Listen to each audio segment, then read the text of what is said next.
Welcome to Make It Kick-Ass, the podcast about creating conferences people actually want to attend by the people who help create them. I'm Nessa Jimenez. And I'm Isaac Watson.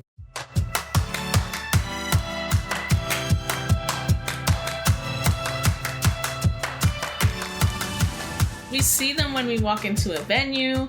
We see them when we go to an event website. We see them at the checkbox when you're trying to order tickets online. We mostly don't read them. I mean, I don't. I just check and keep going. But what do they actually mean? What do they actually do? And more importantly, what happens when something goes wrong at an event? Codes of conduct these days are kind of like terms of service. You know, when you're signing up for a new account or something, you're just like, oh, I don't need to read that legalese. That's fine. Exactly. I'm just going to accept and move on. So many people do that. And I think part of that is because they've become fairly standardized among conferences and events. So the language in a code of conduct is typically similar. And I would say that 95, 98, even 99% of people probably aren't going to violate a code of conduct anyway, which is great.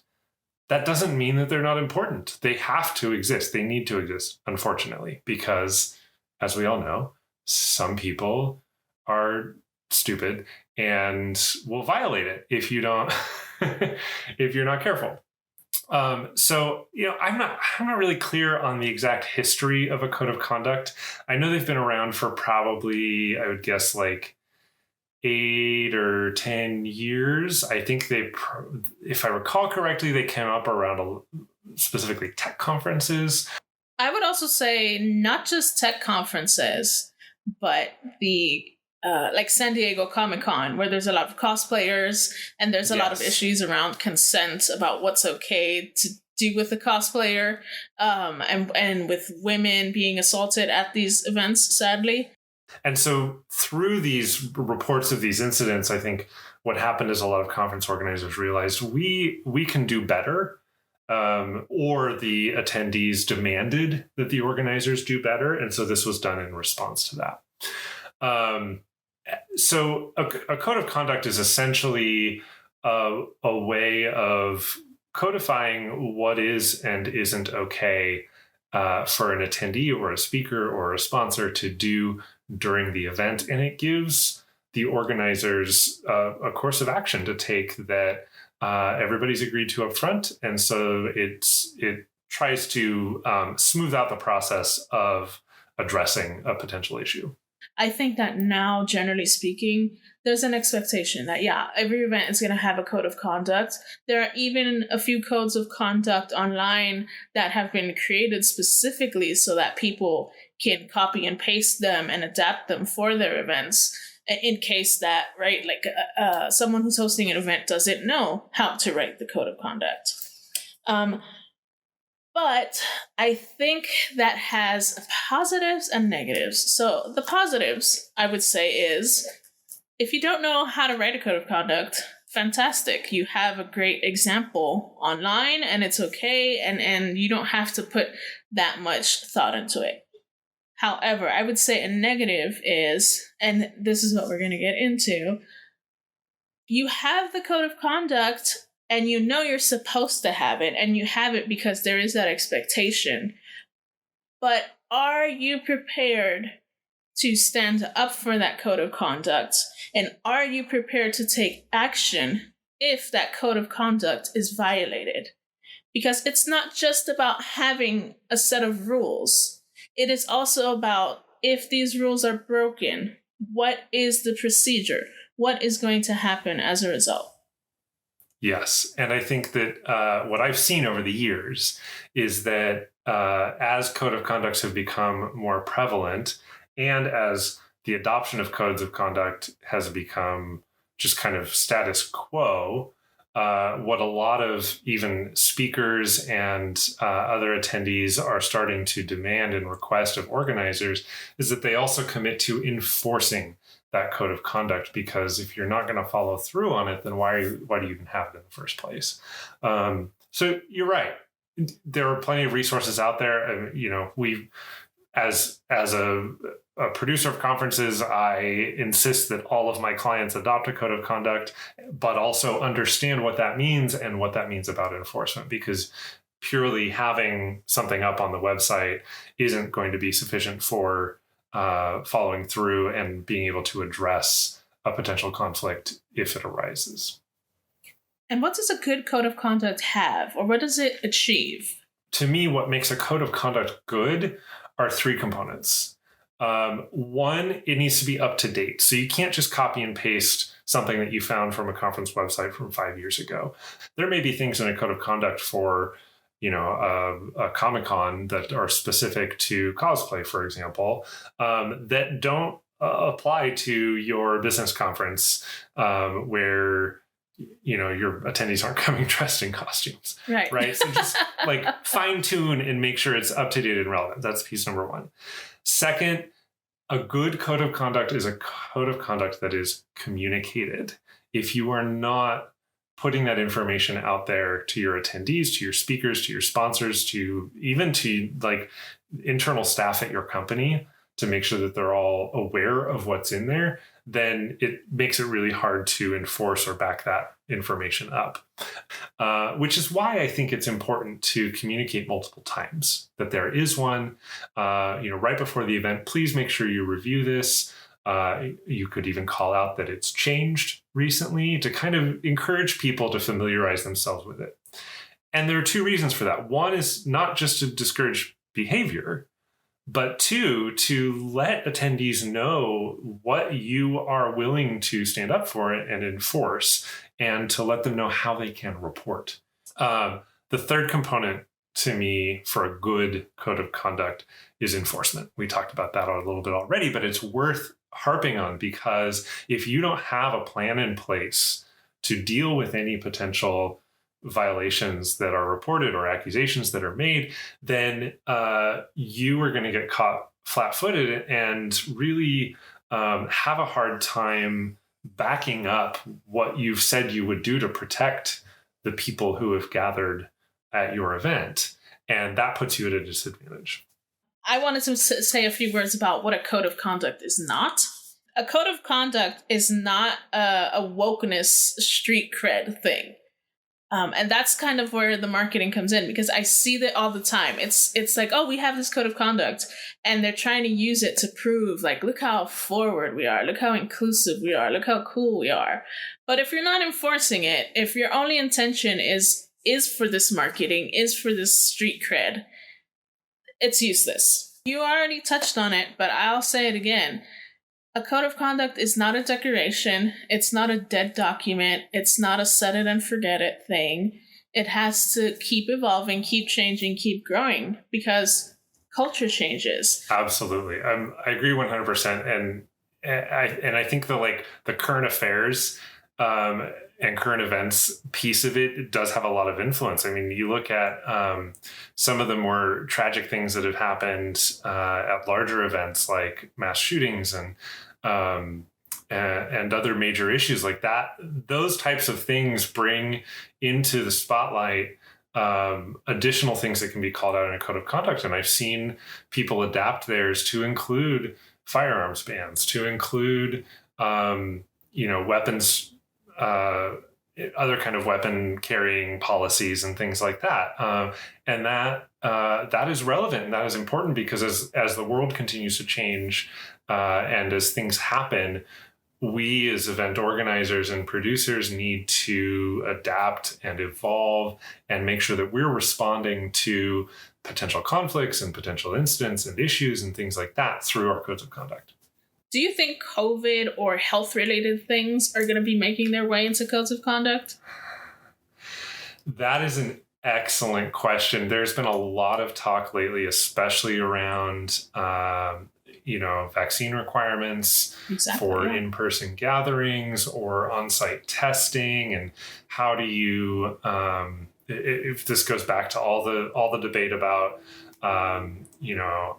authenticity of a vaccination card, and what is, are these vaccine passports valid? Can we create something like that? I think that there are certainly health and safety elements that will come into play.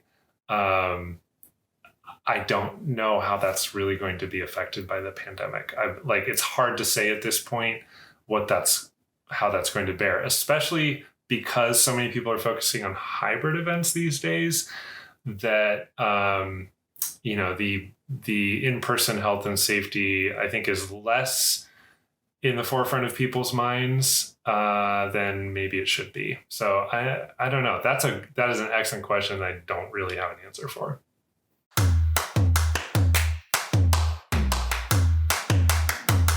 You have a code of conduct. You're at the conference and something went wrong. Now what do we do?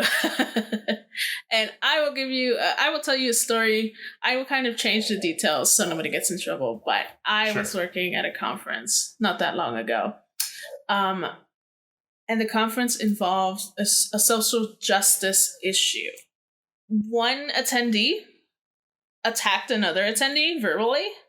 And the victim of this attack was very, of course, affected by it. And they left the session, but they informed us of this code of conduct violation. Now, at this point, using that as an example, what is supposed to happen?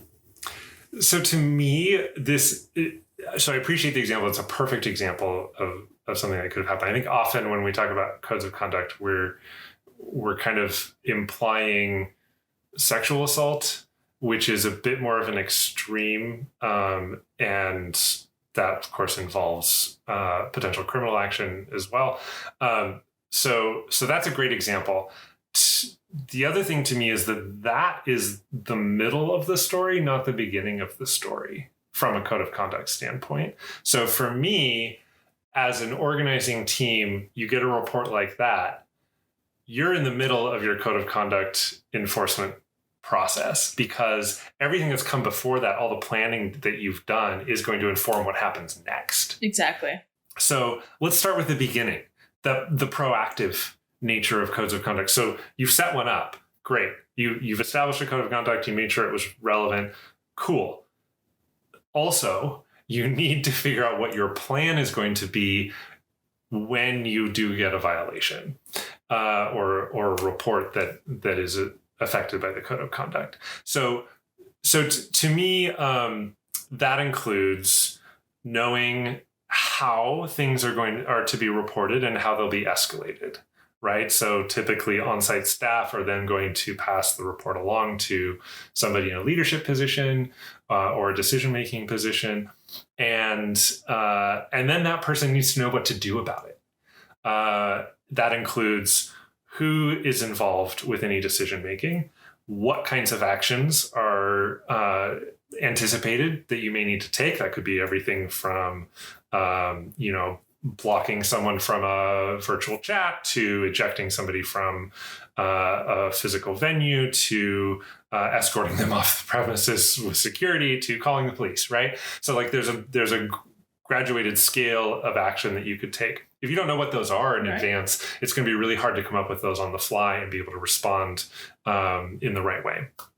The rest of that plan is also, how are we addressing conflict? How are we communicating to the relevant people? Like doing all of that legwork in advance, being proactive about creating that policy and that decision-making process, documenting it, is critical, because when that report happens, whatever it is, then you have a clear path to take, and you as a producer or organizer or host can set aside any emotions or anything that might be influencing, like defense mechanisms or anything like that, and you can rely on the process. In that moment when you hear, oh my God, this person was assaulted, and it was a racial type of comment that was made, harassment, you do have the emotional reaction of like,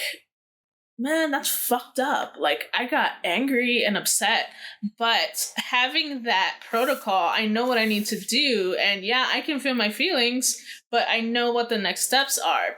That emotional reaction can also go both ways, right? Like some people have kind of the mama bear instinct where they quickly go to someone's defense and maybe they get angry and worked up. Other people, especially a lot of event producers that I know, because of the nature of work we do, we are people pleasers, right? We want everybody to get along and to have a good time. And so our natural inclination and our bias is going to be toward smoothing, or maybe even downplaying, or being a little anti-confrontational. And so I think that's why this plan is key. And that plan includes, like, are you training your volunteers or your event staff, the people on the ground, to be able to identify a report and pass that up to the right person?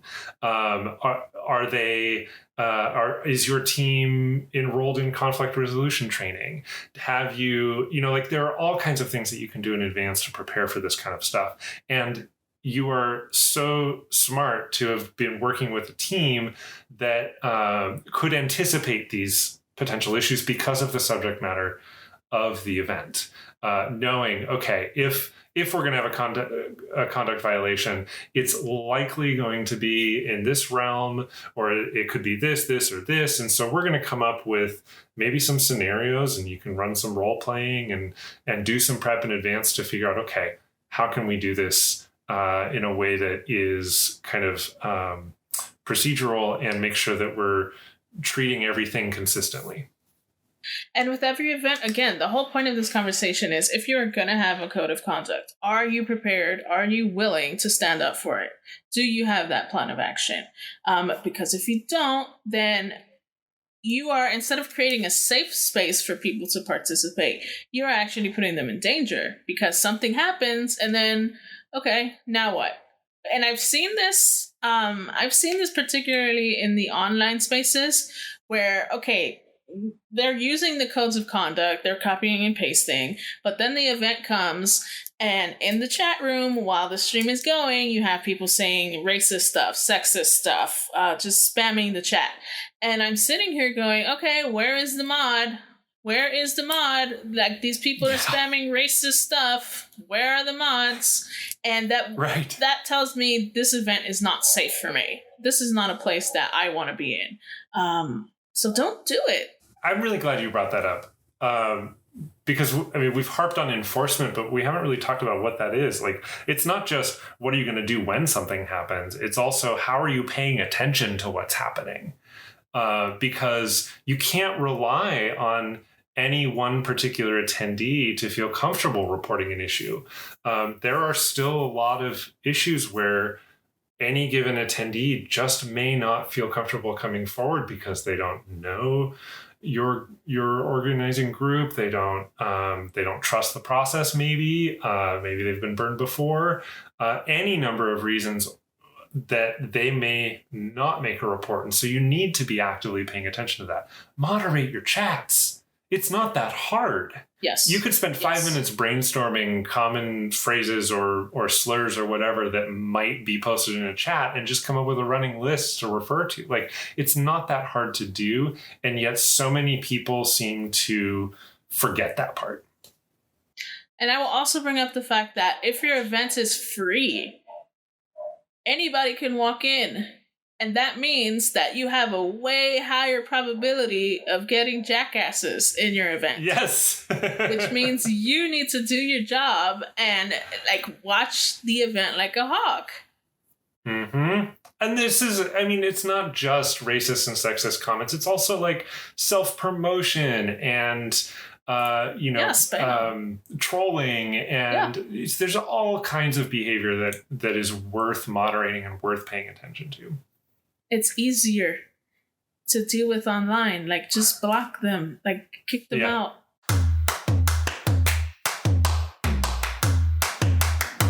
Let's talk a little bit more about the action process, because I think that that's important. So you've gotten a report, you've talked to the victim, you've gathered, you've documented, maybe you've, if it's, if somebody comes to you the day after the opening party and reports sexual advances and you want to get some witnesses, like, whatever you've done, you've got all that. Now what? So what do you do? So you know what the victim would like you to do. how do you actually take action? And so, again, going back to your pre-planning and saying, okay, who's in the decision-making process? One of the most important things is that it shouldn't be down to just one person. And I think it's important talking about why. People have biases. We know this. I have biases. You have biases. Everybody has biases. If you designate a single person to be responsible for making all decisions related to code of conduct, their biases are going to factor into their decisions, whether they know it or not. So having multiple people contribute to a decision-making process is really important. I would recommend at least 3 to be able to say, okay, we're going to look at the facts, look at the report. This is what the victim has told us. This is what they would like to see happen. Do we feel comfortable with this? Do we know of any other behavior of this particular person? Great. Let's come to a consensus and decide what to do going forward.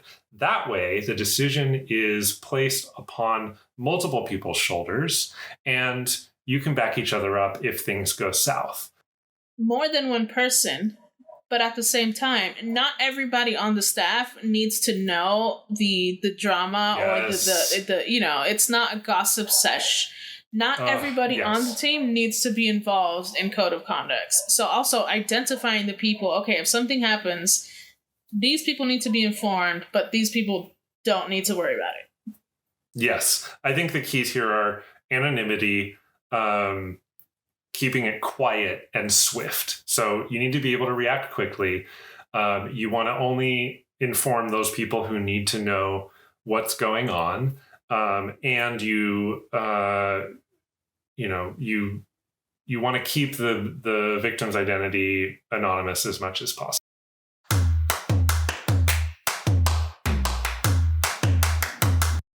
We have now reached the part of the episode that I always think is hilarious, because just listening to you trying to talk quickly and summarize everything.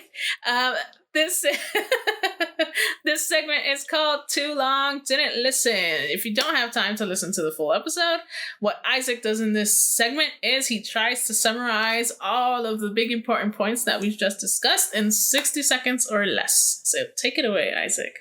They are really important because they help your attendees feel safe. They help you know how to address potential issues, and they define what is and isn't good behavior. So what happens when it actually happens? When somebody comes to you and reports behavior, or you observe some behavior that needs to be addressed? First of all, go back to your plan. The code of conduct is more than just a document. You need to have a plan in place. If you get a report or if you see behavior that violates the code of conduct, you need to know in advance what you are going to do. That includes who's involved in the decision-making process, what kinds of information you're going to collect and evidence you're going to document, and what your potential courses of action are. Then when it happens, you follow the plan. It's not that hard. And you do it quickly and quietly and decisively, and you rest confident that it's all amazing and your code of conduct has worked beautifully. You've addressed the issue and everybody's had a great experience, except for the person who violated it, who should know better and will hopefully never do that again. And talking about a great experience, I hope you have had a great experience listening to this week's episode. Thank you so much for joining us. To get transcripts, full show notes, learn more about what we do here at Kickass Conferences, you can visit us at our website, kickassconf.com. And if you enjoyed this episode, please feel free to share it, and also leave a rating review on Apple Podcasts or wherever you get your podcasts, because that really helps us out. Thank you, and I'll see you soon.